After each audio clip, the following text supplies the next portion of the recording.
नमस्कार, बहुत स्वागत है आपका। मैं हूं आपके साथ सुमित शर्मा। रायपुर में कांग्रेस की बड़ी बैठक हुई। इस बैठक में सीएम भूपेश बघेल, प्रदेश प्रभारी पीएल पुनिया और पीसीसी चीफ मोहन मरकाम भी शामिल हुए।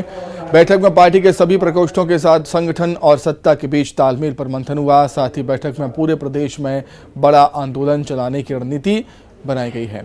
कांग्रेस 21 जुलाई को ईडी दफ्तर के बाहर और 22 जुलाई को पूरे छत्तीसगढ़ में आंदोलन करेगी। हमारे राष्ट्रीय अध्यक्ष श्रीमती सोनिया गांधी को उन्होंने बुलाया है और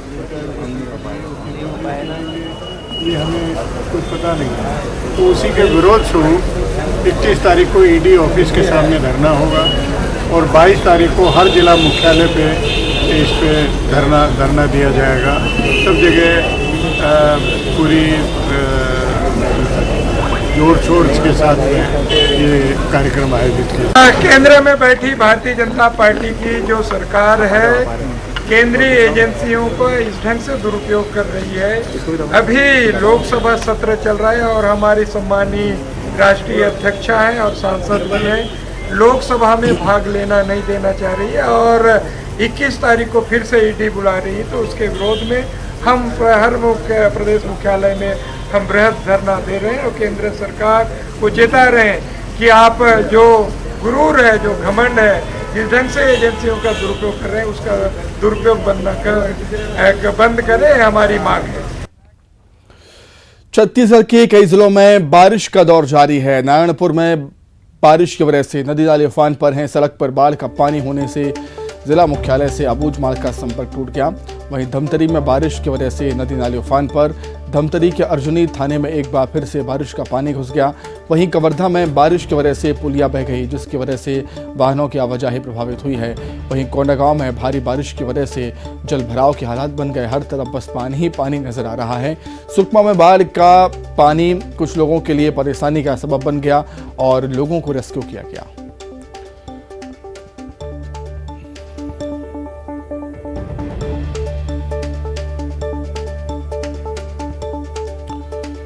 छत्तीसगढ़ में लगातार हो रही बारिश के चलते लोगों को खासी परेशानियों का सामना करना पड़ रहा है। प्रदेश के अलग अलग हिस्सों के ऐसे कई तस्वीरें सामने आई हैं। हिस्सों से कांकेर में भूस्खलन के बाद चट्टान नेशनल हाईवे पर जा गिरा, जिसके चलते आवागमन ठप हो गया।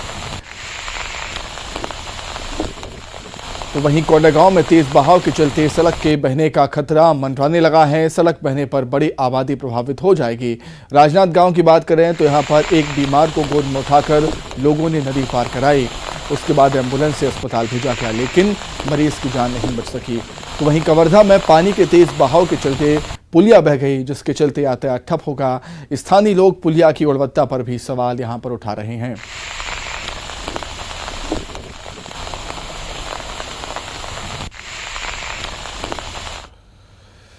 जांजगीर चांपा में अपनी माता पिता के साथ नदी में गिरे मासूम का शव बरामद हुआ है। एसडीआरएफ की टीम ने मासूम के शव को नदी से निकाला। गौरतलब है कि 4 साल का मासूम शुभम अपने माता पिता के साथ बाइक से नदी पार कर रहा था और इसी दौरान पुल पार कर रहे दंपति अपने बच्चे के साथ नदी में गिर गए थे। शुभम के माता पिता ने तैरकर अपनी जान बचाई थी, लेकिन धार तेज होने की वजह से शुभम बह गया। रेस्क्यू टीम मासूम की तलाश लगातार कर रही थी। आज जाकर उसका शव बरामद हुआ है।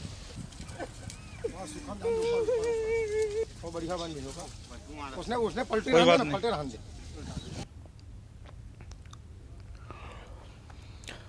धमतरी में बारिश की वजह से नदी नाले उफान पर हैं और नाले का पानी पुल पर चढ़ गया।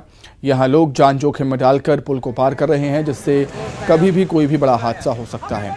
आपको बता दें कि कुछ दिन पहले यहां पानी के तेज बहाव में बहने से एक युवक की मौत हो गई थी। इसके बाद भी लोग हादसे से सबक नहीं ले रहे।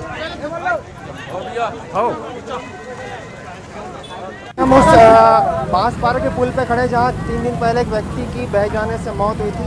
अभी भी इस पुल में पानी ऊपर से चल रहा है। कोई सी जगह हटेंगे, मैं आपको दिखाना चाहूँगा।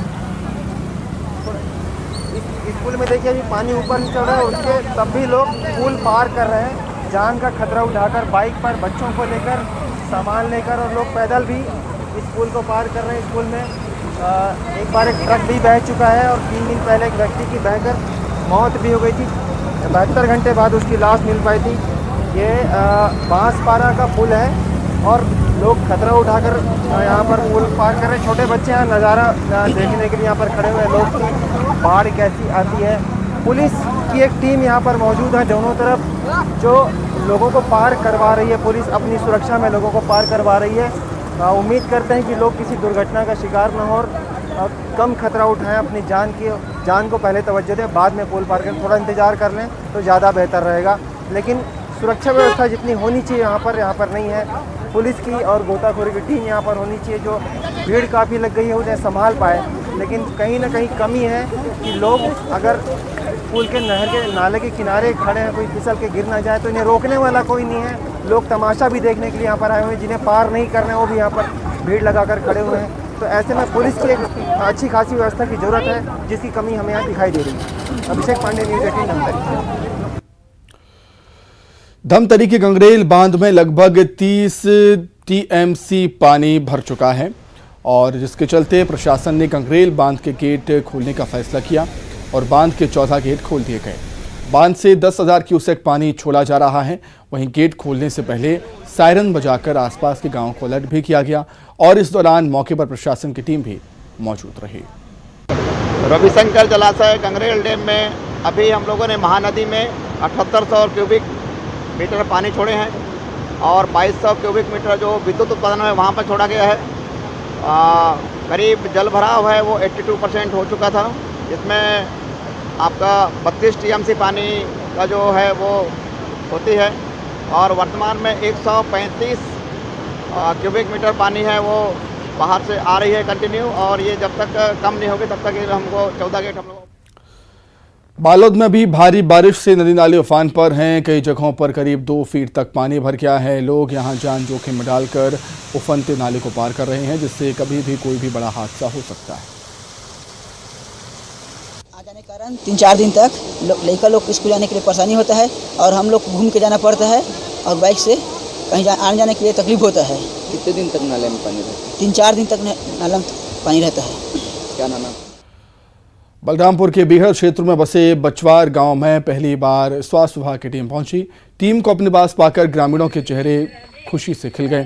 दरअसल इस गांव तक जंगलों और पहाड़ों और नदी को पार कर पहुंचा जा सकता है। बचवार गांव नगेसिया और कुडाकू समुदाय के लोग इस गांव में रहते हैं।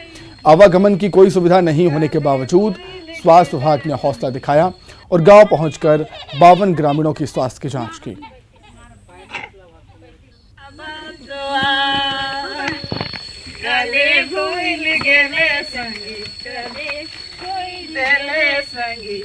आसाम भूटान हरियाणा चाय के बागान काले छोड़ गेले संगी काले भूल गेले संगी आसाम भूटान।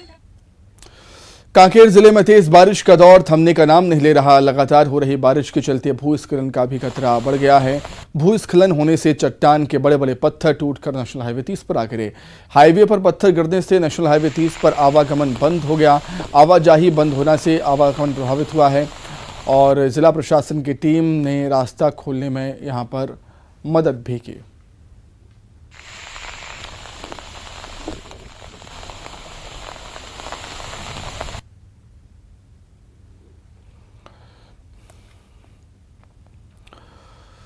धमतरी जिले के अर्जुनी थाने में एक बार फिर बरसात का पानी भर गया है। थाना भवन तर-बतर हो गया है। बंदी गृह, मालखाना, टीआई चैम्बर, सब जगह बस पानी ही पानी नजर आ रहा है। सभी कमरों में 1 से 1.5 फीट तक पानी भर गया। बारिश के सामने पुलिस लाचार नजर आ रही है, तो वहीं थाना भवन में पानी घुसने से कामकाज भी ठप हो गया।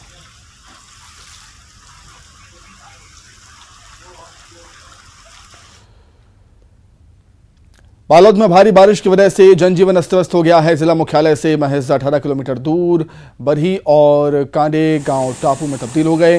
दोनों गांवों का आसपास के इलाकों से संपर्क टूट गया, जिसकी वजह से ग्रामीणों को काफी परेशानियों का सामना करना पड़ रहा है।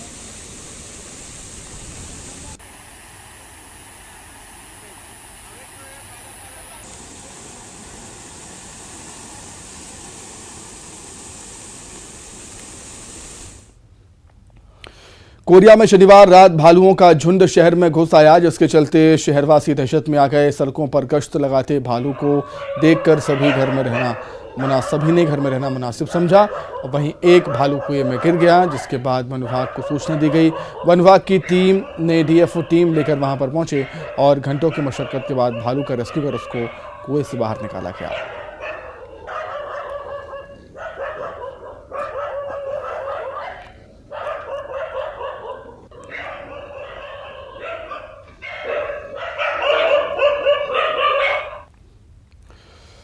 तो वहीं रायगढ़ के धर्मजयगढ़ इलाके में हाथियों का उत्पात जारी है। हाथियों के दल ने कई घरों को नुकसान पहुंचाया है। गौरतलब है कि धर्मजयगढ़ इलाके में 15 हाथियों का दल घूम रहा है और इस दौरान 12 से ज्यादा घरों में तोड़फोड़ और नुकसान पहुंचाने के मामले सामने आए हैं। धर्मजयगढ़ के तिलई बेवरा और टेढ़ा सेमर सबसे ज्यादा प्रभावित इलाके हैं।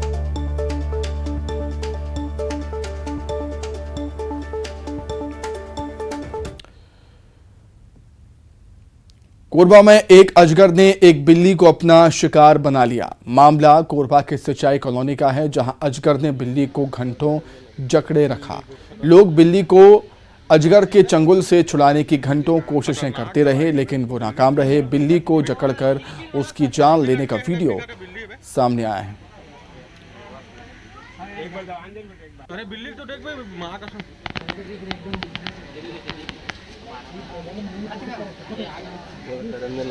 बिल्ली को खतरनाक, अबे जिंदा है बिल्ली में? बिल्ली कहाँ खतरनाक दवाई है उसको बिल्ली। अब बात करेंगे कोरबा की, जहां सांपों को लेकर बच्चों के बीच जागरूकता अभियान चलाया गया, जिसमें बच्चों को सांपों की प्रजाति के बारे में जानकारी दी गई। वहीं दूसरी तरफ से कई इलाकों से रेस्क्यू किए गए सांपों को जंगल में छोड़ा गया।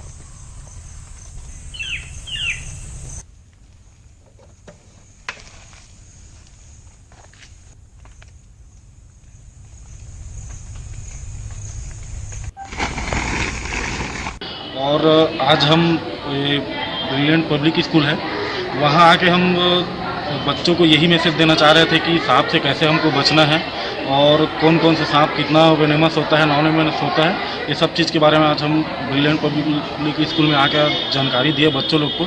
और यहाँ के बच्चे देखा गया कि यहाँ के बच्चे पहले से ही इतना एक्टिव थे, सांप के बारे में अच्छे से जानकारी लिए, हमारा हर सवाल का जवाब उन्होंने अच्छे से दिए। और कहीं ना कहीं यहाँ देखा गया कि उन लोग के भी मन में सांप को बचाने के लिए उन लोग भी। खबर कोरबा से है, जहां एक युवती ने जहरीला पदार्थ पीकर आत्महत्या कर ली। बताया जाता है कि युवती ने प्रेम प्रसंग में जहरीला पदार्थ पी लिया। परिजन ने आनंद फानन में युवती को अस्पताल में भर्ती कराया, जहां इलाज के दौरान उसकी मौत हो गई। आत्महत्या करने के पहले युवती ने रोते हुए अपना एक वीडियो भी बनाया था, जिसमें उसने कहा था कि वो मरने जा रही है। क्या करते लड़के?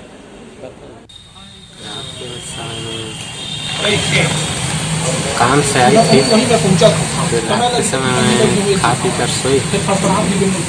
फिर 12 बजे के बाद ना उठकर बोली मेरे को अच्छा नहीं लग रहा है। उसके बाद पूछा कि कुछ खाई थोड़ी नहीं, तो बोली नहीं खाई तो पूछते पूछते बहुत टाइम हो गया।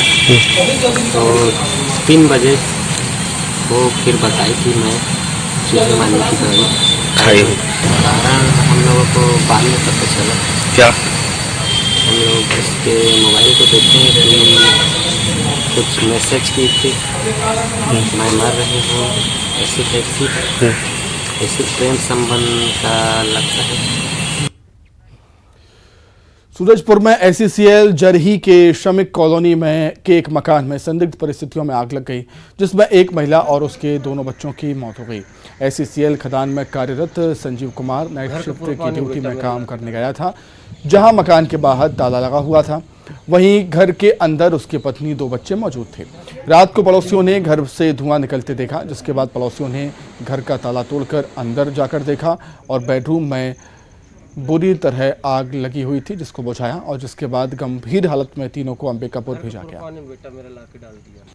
वो लॉक करा था तो तेज से चिल्लाने लगा, तो मैं सोचा कि क्या हो गया। तेज से दौड़े तो बोला चौधरी अंकल के घर के अंदर आग लग गई है। तो देखे तो पूरा आग अंदर दिख रही थी हम लोगों के पास। तो फिर हम लोग सब तीनों के तीनों बाहर निकले, रोड से चिल्लाना चालू किए सब कोई बाहर निकलो, चौधरी जी के यहाँ आग लग गई है। फिर आए सब पड़ोसी लोग इकट्ठा हुए, फिर हम लोग कूद के गेट गए, ग्रिल का ताला वाला तोड़ के, और अंदर मतलब आग लगी ही थी, दिख रही थी हम लोगों को। फिर बड़ी मुश्किल से दरवाज़ा तोड़ते तोड़ते गए और बच्चों को बाहर निकाले और कंबल में लपेट के CCL हॉस्पिटल भड़गांव। थाना भड़गांव को सूचना मिली कि जगही में SCCL का B टाइप क्वार्टर है, तो B231 231 नंबर के क्वार्टर में जो है आग लगी है। तत्काल जो है थाना भड़गांव से पुलिस स्टाफ आया और आसपास के जो पड़ोसी लोग थे उनकी मदद से जो है घर को खुलवाया गया, और खुलवाने में देखे कि आग जो है वो बहुत ही भीषण ढंग से लगी थी, और अंदर में जो है ये संजीव चौधरी, जिनके घर में उनकी मिसेस और 2 बच्चे जो थे वो बुरी तरह से झुलस गए थे आग से। तत्काल जो है उनको हॉस्पिटल जो है भिजवाया गया, और आज जो है फैसल के अधिकारी के द्वारा जो है घटना। कोरबा के मौजूदा SP संतोष सिंह को इंडिया पुलिस अवार्ड से सम्मानित किया गया है, और SP संतोष सिंह को ये अवार्ड रायगढ़ SP रहते हुए बाढ़ से निपटने के लिए चलाए गए अभियान के लिए दिया गया। नोएडा की गवर्नेंस नाउ संस्था ने उन्हें आपदा प्रबंधन कैटेगरी में ये सम्मान दिया है।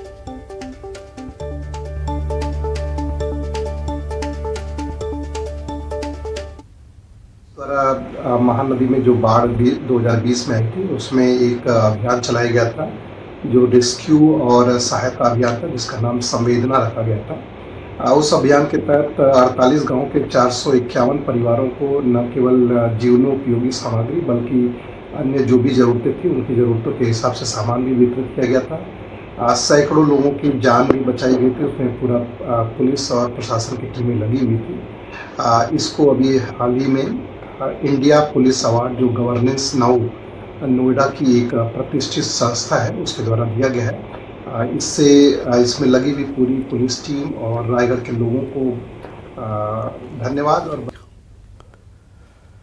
तो इंडिया पुलिस अवार्ड से सम्मानित किया गया है। यहाँ पर नोएडा की गवर्नेंस नाउ संस्था ने उन्हें आपदा प्रबंधन कैटेगरी में सम्मान दिया, संतोष सिंह को। और आपको बता दें कि कोरबा के मौजूदा SP संतोष सिंह को इंडिया पुलिस अवार्ड से सम्मानित किया गया।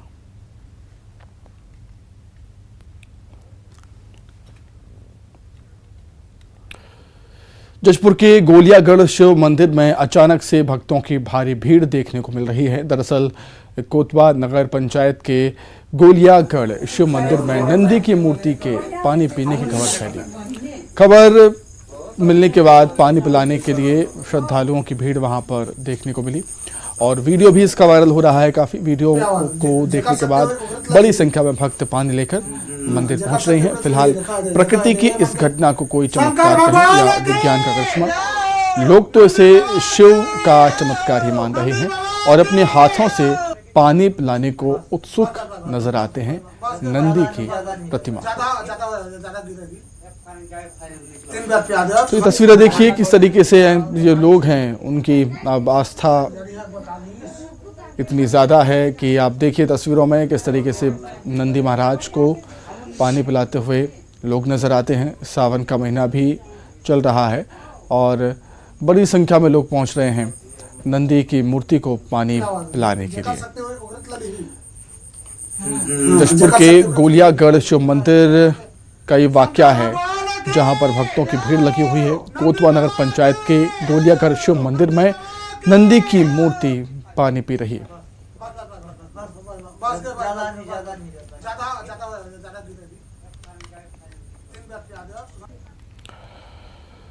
कल सजेगा न्यूज 18 का सबसे बड़ा मंच राइजिंग छत्तीसगढ़, जहां बात होगी प्रदेश की, बात होगी राजनीति की, आपके सवाल भी होंगे, चर्चा करेंगे आपकी उम्मीदों की। राइजिंग छत्तीसगढ़ के मंच पर होंगे पक्ष और विपक्ष एक साथ, हर क्षेत्र की दिग्गज हस्तियां भी होंगी मौजूद। राजनीति से परे राज्य हित पर होगा मंथन, सूबे के भविष्य के साथ वर्तमान की भी बात होगी। तय करेंगे राइजिंग छत्तीसगढ़ का एजेंडा।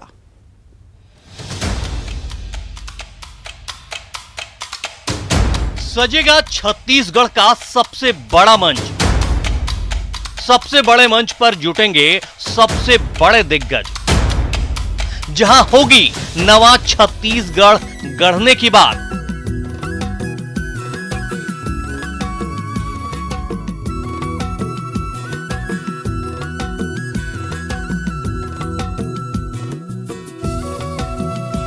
बात होगी प्रदेश की, बात होगी राजनीति की। आपके सवाल होंगे, चर्चा करेंगे आपकी उम्मीदों की। न्यूज 18 के मंच पर चर्चा होगी खुलकर। आत्मनिर्भर बनता छत्तीसगढ़ कैसे चुनौतियों को बना रहा अवसर।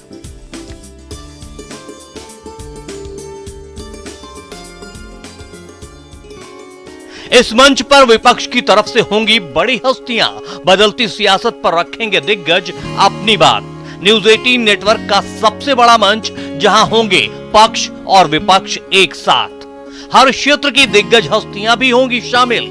शिक्षा, स्वास्थ्य और सुरक्षा से जुड़े मुद्दों पर होगी बात। करेंगे विकास की रूपरेखा तैयार। कैसे छत्तीसगढ़ आत्मनिर्भरता की राह पर आगे बढ़ सकता है, राज्य के विकास के लिए क्या रणनीति है, पर्यटन, धर्म और आध्यात्म के क्षेत्र में राज्य में क्या और कितनी संभावनाएं हैं, राज्य के विकास और खुशहाली के लिए किसके पास क्या प्लान है, बस्तर के विकास के लिए, नक्सलवाद के अंत के लिए किस तरह की योजनाएं और सोच है।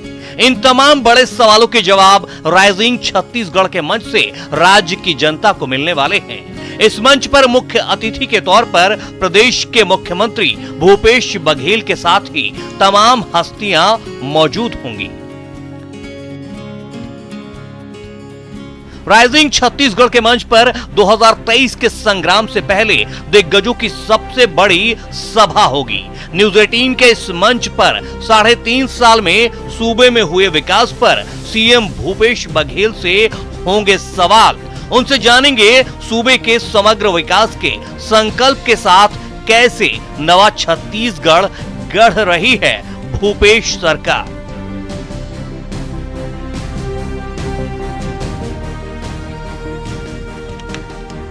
इस मंच पर सत्ता पक्ष और विपक्ष भी होगा। 36 का आंकड़ा में बात होगी अमरजीत भगत और बृजमोहन अग्रवाल से। दिग्गज नेता और उनके कैबिनेट मंत्री मोहम्मद अकबर के साथ बात होगी सूबे के विकास के उनके प्लान पर। राइजिंग छत्तीसगढ़ के मंच पर आदिवासी संस्कृति का सुरीला राग भी होगा। बात धर्म पर भी होगी। पूछेंगे सियासत में धर्म कितना जरूरी, बीजेपी के धर्म बड़े गरम आखिर क्यों, बताएंगे बीजेपी के प्रदेश अध्यक्ष धर्मलाल कौशिक। राइजिंग छत्तीसगढ़ के मंच पर सूबे के भविष्य के साथ वर्तमान की बात भी होगी। कितना स्मार्ट हुआ छत्तीसगढ़, ये बताएंगे मंत्री प्रेमसाय सिंह टेकाम और शिव डहरिया। चर्चा सिर्फ सियासत की नहीं होगी, दिखेगी संस्कृति और संगीत की झलक भी। बचपन का प्यार फेम सहदेव दिर्दो छेड़ेंगे मधुर तान। महासंग्राम 2023 से पहले छत्तीसगढ़ का सबसे बड़ा सियासी मंच है राइजिंग छत्तीसगढ़। राइजिंग छत्तीसगढ़ के मंच पर होगी राजनीति, समाज, स्वास्थ्य, शिक्षा, तकनीक, कला, संस्कृति और तमाम मुद्दों पर खुलकर चर्चा। छत्तीसगढ़ के समग्र विकास पर हर दल के नेता, हर क्षेत्र के दिग्गज साझा करेंगे अपना विजन और एजेंडा।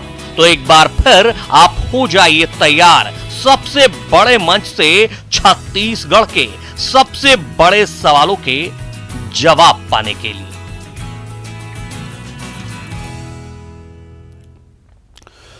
तो इसी के साथ ही फिलहाल इस बुलेटिन में इतना ही। खबरें लगातार जारी हैं। नमस्कार।